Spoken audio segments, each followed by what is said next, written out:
আপন ভেবে কাউকে মনের সব কথা বলো না। এমন এক সময় আসবে সে তোমাকে তোমার কথা দিয়েই আঘাত করবে।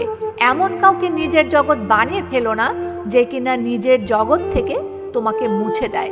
তীরের আঘাতের চেয়ে কথার আঘাত অনেক কষ্টকর বলে মনে হয়, কারণ তীরের আঘাতে পাওয়া ব্যথা ও দাগ সময়ের সাথে সাথে শরীর থেকে মুছে গেলেও কথার দাগ কখনো ভোলা যায় না। আমার চ্যানেলটি সাবস্ক্রাইব করো।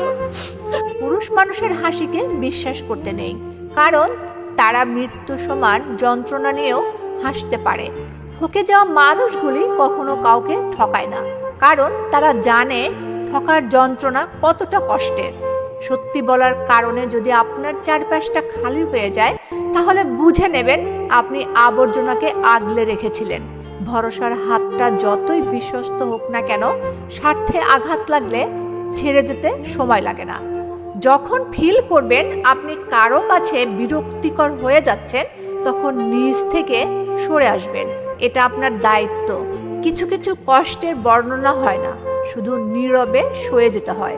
জীবনে ঘুরে দাঁড়াতে চাইলে অবহেলা দেওয়া মানুষগুলো থেকে সরে যেতে হয়। যে মানুষ নিজেকে বুঝতে পারে সে মানুষ কখনো হারে না। যার বিচার আদালত করতে পারে না, তার বিচার সময় করে। আর সময় যখন বিচার করে, তখন সাক্ষ্য প্রমাণের প্রয়োজন হয় না।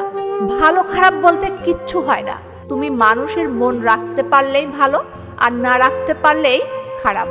অর্থ কম থাকুক, যোগ্যতা কম থাকুক, কিন্তু আপনার কথা, আপনার ব্যবহার, মন মানসিকতাগুলো যেন সুন্দর এবং মার্জনীয় হয়।